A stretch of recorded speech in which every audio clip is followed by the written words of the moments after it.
Hey guys, so today I'm going to teach you how to mix colors. It's super simple.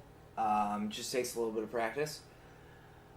Basically, we just have 4 colors and then white. So titanium white, cadmium yellow light, alizarin crimson, French ultramarine, and burnt umber. What white and yellow are going to do is they're going to lighten your color. Yellow will also brighten your color. What blue and brown will do, those will darken your color. Alright, so we can just kind of get started mixing. You can kind of get a feel for what these will do. So if you add a blue and a yellow, that'll make green. That's just simple color wheel. Those 2 colors make green. So if you want to make this color lighter, a little bit milkier, duller, you can add a little bit of white.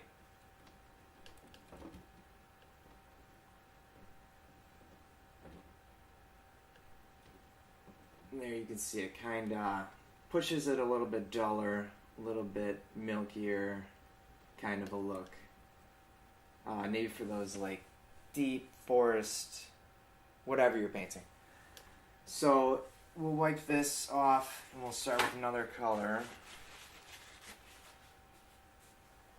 If you add red and yellow, you're going to get a super bright orange because you're just using 2 colors right out of the 2. They're super saturated. They're just going to make a really bright, crazy color that does not exist out in the world. Even a fire truck isn't that red. It's a little bit duller. Maybe at the brightest part right where the sun's hitting it, it might be that color, but most of it is not. So the problem with red is if you add white to it, you're going to get a pink right off the bat. So if you want to lighten it, you're going to have to kind of play around, go slow, use a little bit of yellow, use a little bit of, just a little bit of white. Because that's really going to push it pink really quickly. So we know that blue and yellow makes green, yellow and red makes orange. Red and blue, that's going to make purple. So using these colors, you're not going to be able to make like super bright, crazy purples or really super bright, crazy colors, but if you're doing realistic painting, you really won't ever use those.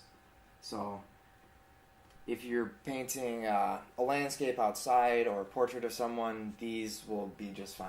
You'll be able to get every color that you need. So if you add a little bit of blue and red, you're going to get a purple. Looks a little bit more red than purple, but you're going to get some kind of purple. Add a little bit of white to it. There you go. There you see that purple.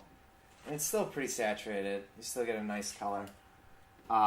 So if you do want to do realistic painting and you want to find those skin tones, I kind of started a little bit over here earlier, but you're going to add a little bit of yellow,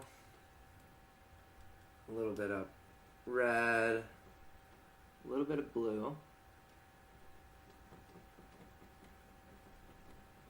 And then when you add white to it, you can kind of see where you're at. Depending on what kind of skin tone. So this is looking a little bit pink. I'm just trying to sort of match my skin tone or something similar to it. So it's a little bit pink. So we don't want that. We're going to add a little bit more white just to see kind of where it's at. Still a little bit of pink, so I'm going to add a little bit of brown, see what that does. Let's try to tan it up a little bit. Okay, so now we're getting a little bit closer. So we need to add more white though. So add more white, and if you just add white to like the corner, you can kind of build values. And values are just basically how light or dark a color is. We'll kind of take a look at that when we're matching some of these paintings, the colors in some of the paintings. So that's a good way to get some skin tones. You never want to buy the tube of skin tone at the store because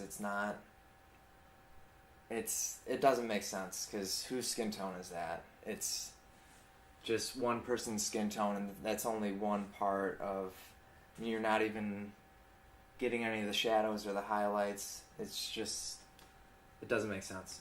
So don't ever buy that. Kind of just get in the habit of mixing them. And then just kind of take one corner and you can kind of just float them up. And if you want to darken, you can add more blue or brown or both of them together. And you can kind of see, kind of float it that way. Add a little bit more blue and just gets darker.